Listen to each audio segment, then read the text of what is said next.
What's up, everybody? On this Mileage Unknown, we are going to dig into what actually might have happened with Penelope. If you watched our last video, I was driving the car, it started making crazy noises, and I didn't stop. Now, that being said, you should always stop if your car starts making crazy noises, but if you followed along with the frustrations I've had with this car, you understand why I just kept going, because I wanted to make it home.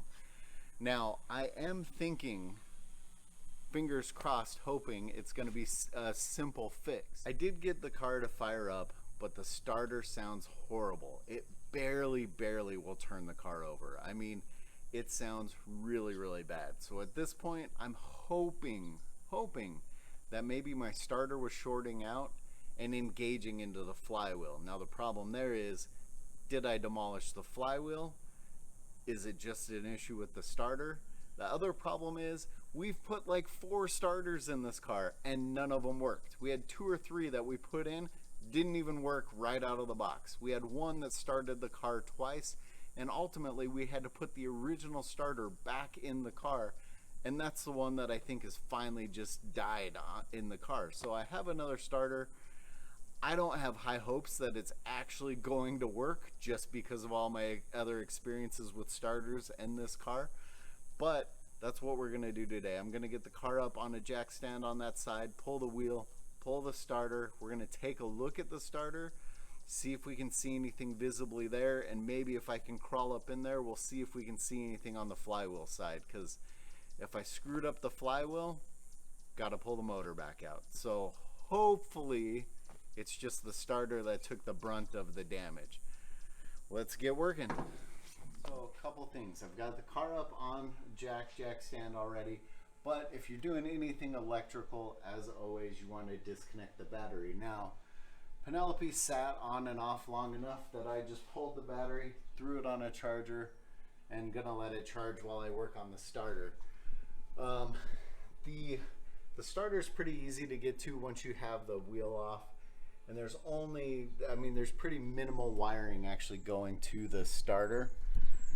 So one thing you could always do, in case you're wondering whether you're going to hook the starter back up wrong or not, you could take pictures of how the wiring's laid out.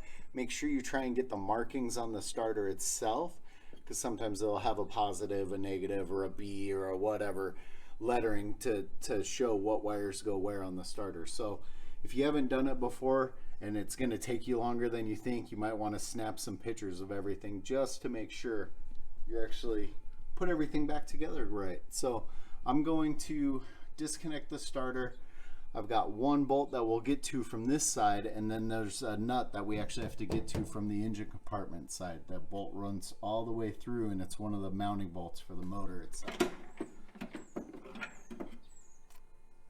So to get to the mounting bolt on the top side of the starter, it's actually that nut right there that runs all the way through, and it's one of the mounting bolts for the motor itself. So you kind of have to take some stuff apart in here. I have to pull apart the carburetor linkage, pull the air cleaner off and the vent tubes and stuff just to get to that one, but at least it's nice and out in the open.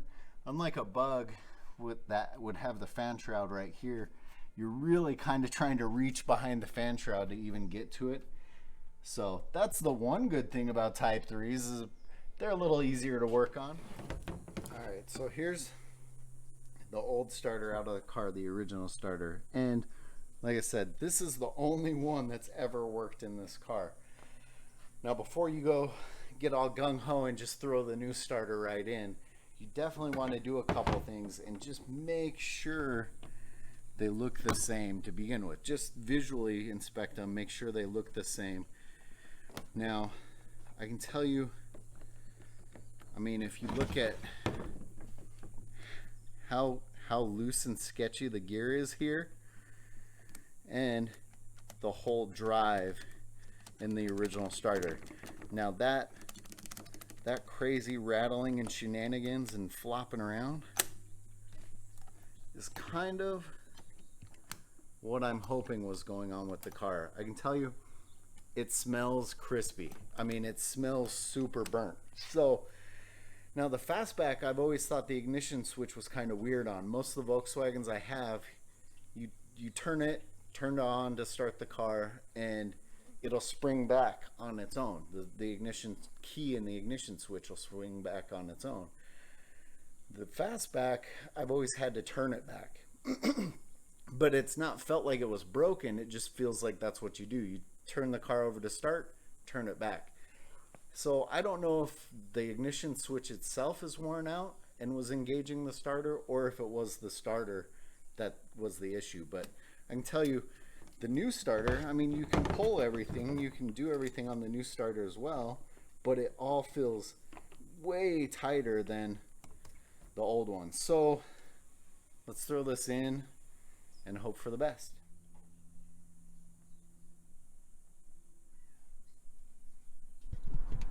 Trying to get up in here so you guys can see,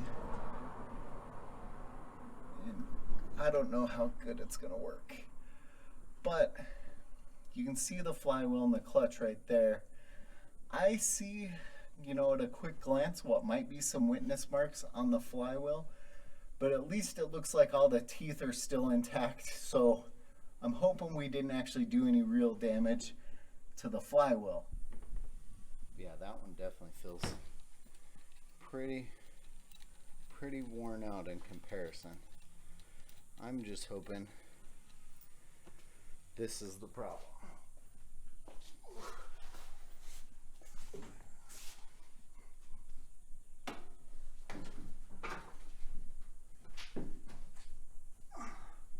We've got the starter in.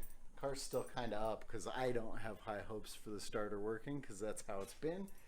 But battery's back in and hooked up. It didn't quite get fully charged, but I'm hoping there's enough juice to at least test and see what we got going on. So I'm gonna go ahead and crank it over and see what happens. Fingers crossed.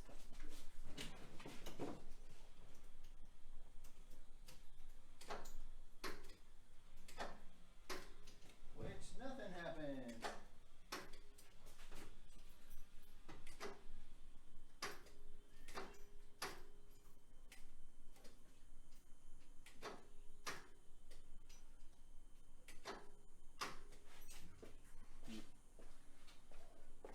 I can hear it clicking. Maybe the battery's deader than I thought.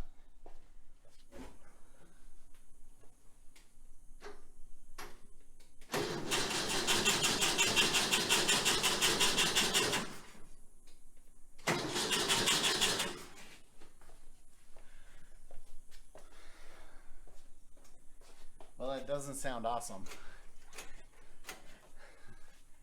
The starter, the new starter, still sounds kind of crazy, so I'm guessing maybe the flywheel has gotten chewed up a little bit more in more spots, and that's why it's sounding a little rough. But let me see if it'll actually start.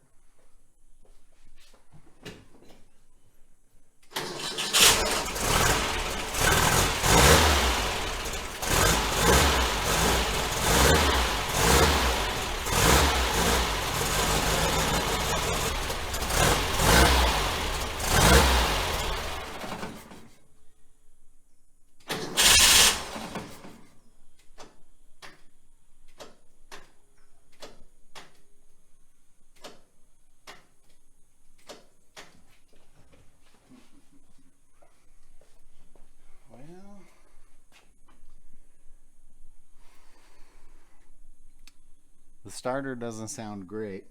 At least it started it. Yeah. It's weird that it hits like random dead spots. So maybe the flywheel is not great. I don't know.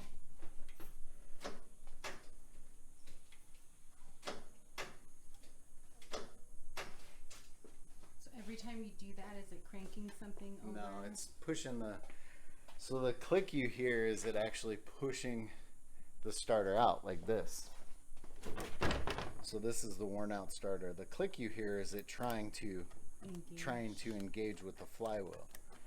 So if the flywheel's teeth are screwed up, or this isn't lined up the way it should be, right? It's gonna push out and just hit the flywheel and come back, because it's not going in between the teeth. So until it finds that spot, that's when it'll crank. Yep. But it could also be that the battery's not really charged up enough to give it the juice it needs to kick out and crank over. But I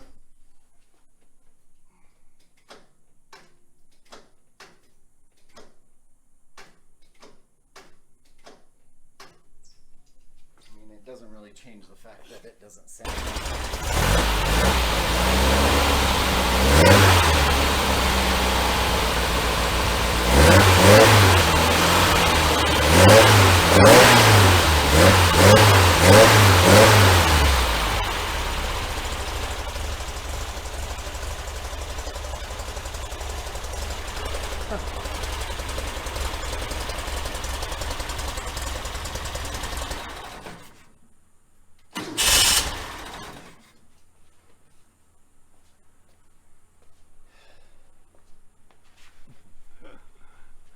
Well, the battery's still pretty dead, so it's having a hard time turning the car over. Once it fires up, the car sounds fine. I don't know if you heard right then when I tried to re-kick it over, the starter does sound kind of sketchy. So I'm guessing we do have some worn teeth on the flywheel itself.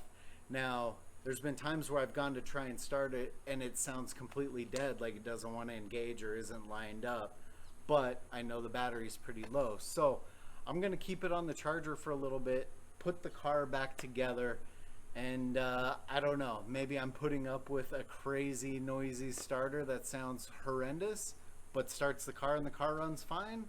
I don't know, we might have to, once it's together, go out for a couple drives and just make sure that it's not actually making noise going down the road, and that's taking care of whatever that noise was. But I think right now it's going to be the engagement between the starter and the flywheel.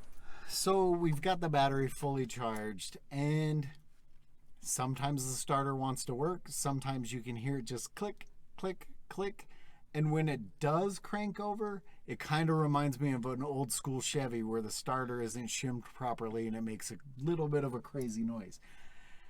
But it fires up and doesn't make any noise, just idling, and I've backed it up and whatever a little bit. So I'm hoping that for the most part, the engine, transmission, everything's okay.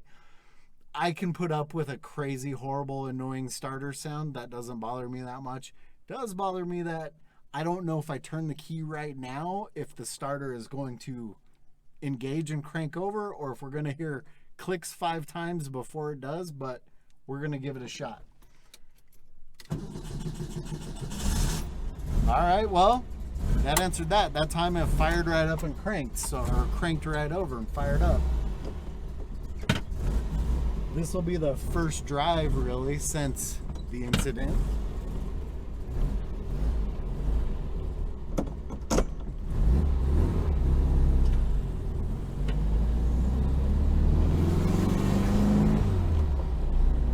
And I don't hear crazy noises. So I'm kind of excited about that. Now, if the starter sounded the way it did right now, but worked every time, I don't know that I would care. The car is still 6 volt, and it may be time to buy one of the hard start relays for a 6 volt car just to see if that helps. But with as much craziness as this car has put me through, I can put up with a noisy starter that sounds bad as long as it works.